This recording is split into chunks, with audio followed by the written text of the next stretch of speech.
What's up again, guys? Yeah, it's me, your friendly neighborhood Dovahkiin, and welcome back to Let's Play Divinity Original Sin 2. And before we begin, be sure to hit on the subscribe button for more great videos. Okay, the previous episode was about, if I may say, the biggest heist in Revelant history. But it might not actually go down in history, because the few people who knew that the vault really existed are dead in the vault, including its owner, Lord Kem himself. Well, there's a handful who survived with this info, specifically the kids from the Thieves Guild, who are just menaces to society, so why would anyone believe them, right? Then Kat the Appraiser, which I think will keep her mouth shut because she collabed with us. And Lord Am, who'd most definitely want to forget about it, because the vault just brings back such awful memories of torture and pain. Anyway, I'm still here on Chem grounds, at the Owlery to be exact, because I forgot to feature something in that vid. An amazing pair of unique gloves, which is just an absolute cakewalk to steal.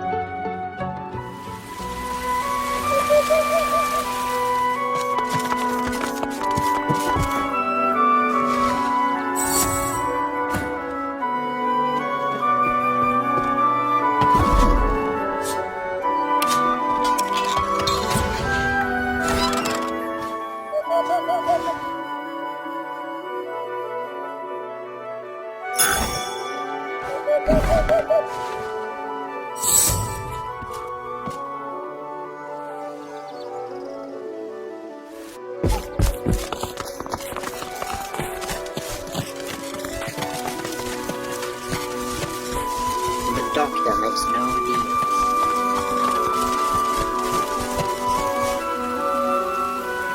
An inscription at the terrarium's base identifies its contents as a wailing mandrake, a species you've not heard of in spite of your impressive scholarship.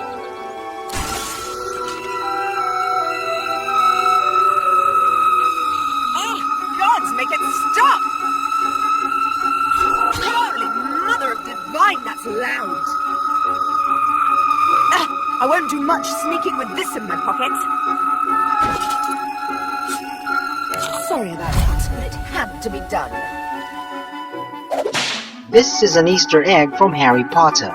And there, when consumed, gives you a skill that decimates magic armor. And since its range is only 8 meters, this is intended for your melee tunes.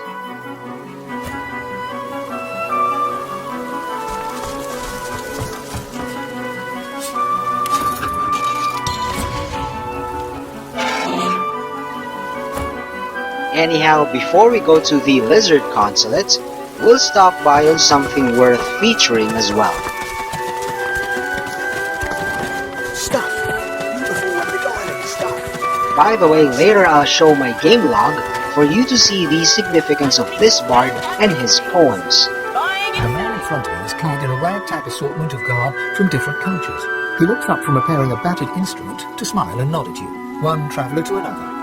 Ho there, fellow traveller. Uronta. Looking for some cheer to lighten the mood of this grim, dark city? Of course, I'm glad to. My words will lift your spirits, no mistake.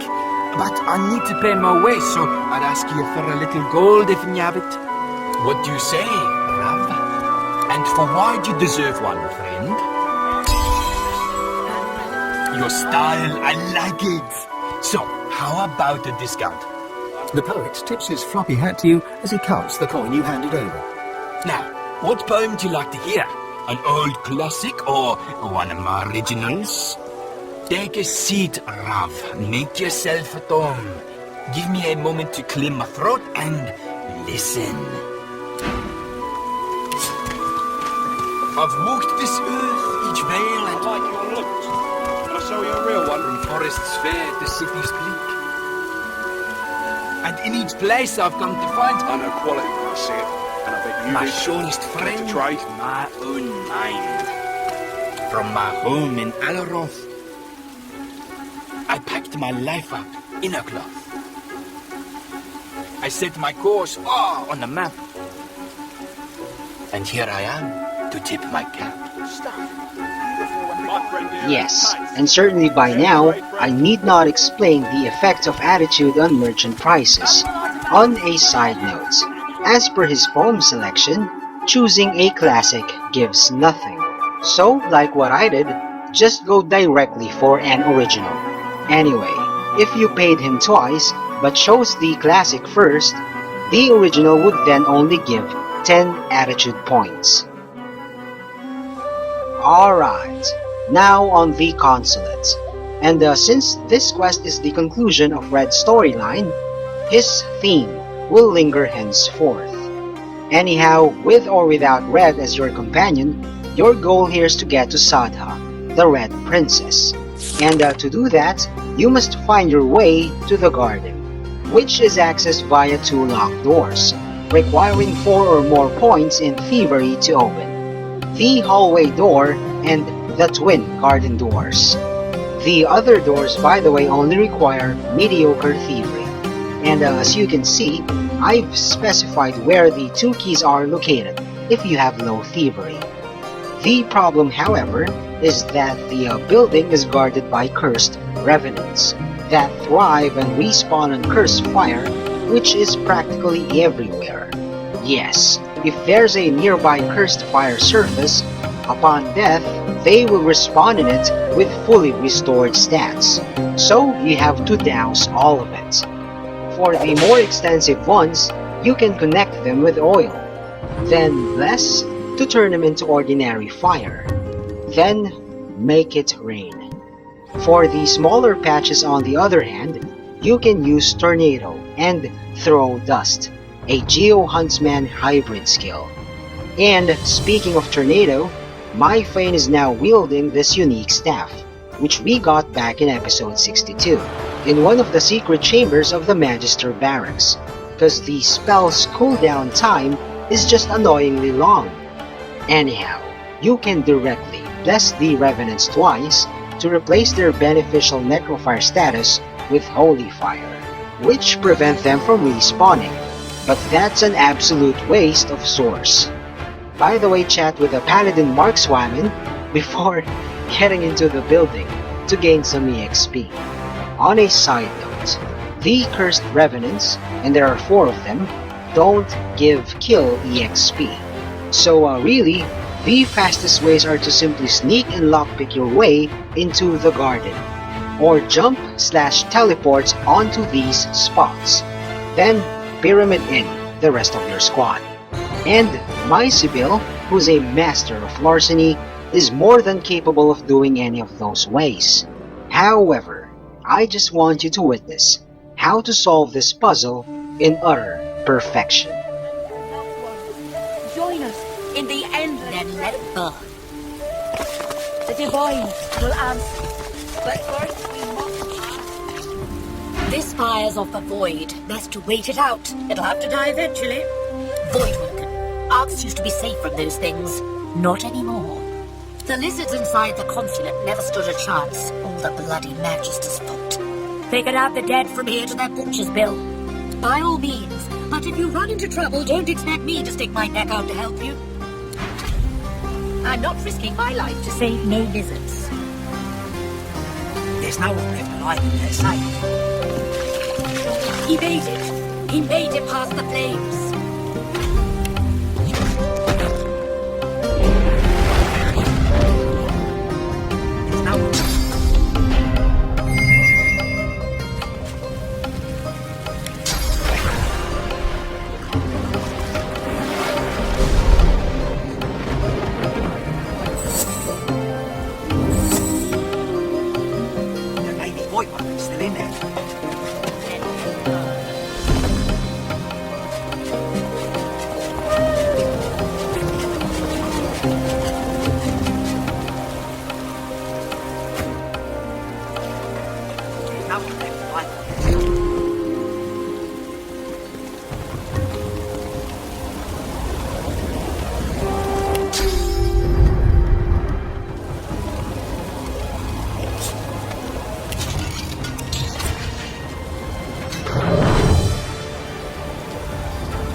Okay, to update the quest, let's read the visitor's book on the desk and chat with the spirit for more info on Santa.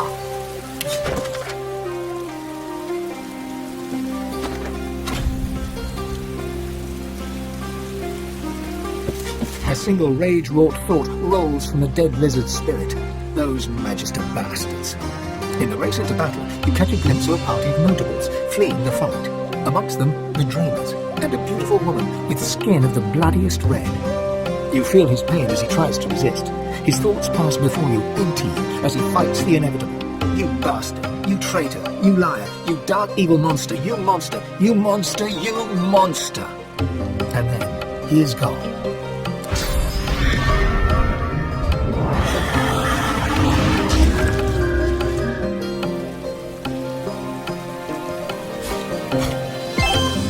He doesn't have to be consumed, but I need the fucking source, and he's just disposable like the rest of them. Now to the third Revenant.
What about next time?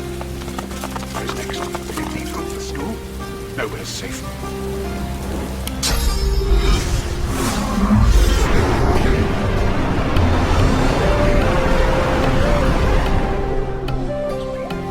Slaughtered. Boy, woman. So this time. What about next time? Where's next? Did these go to the school? Nowhere's safe.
And that is how you make things easy.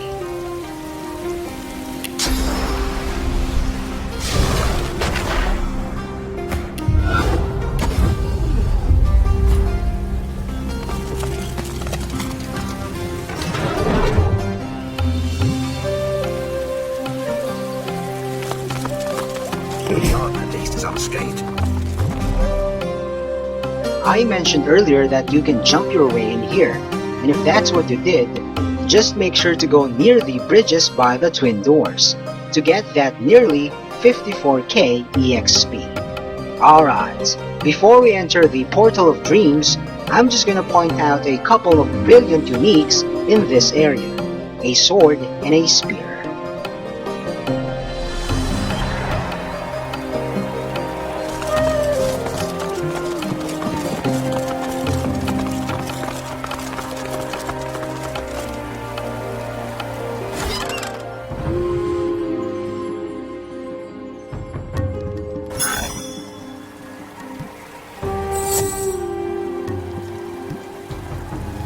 What's this? I found something.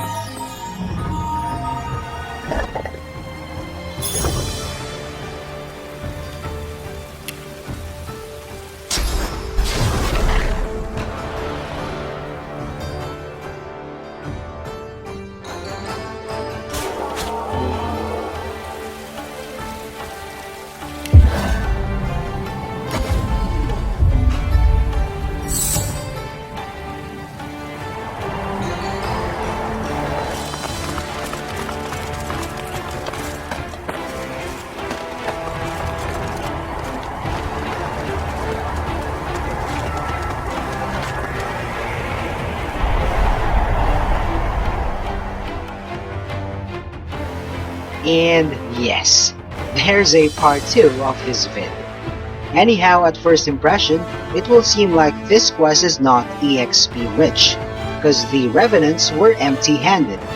But once you land on the Realm of Dreams, or if I may say, nightmares, through that portal, your thoughts on EXP will never be the same.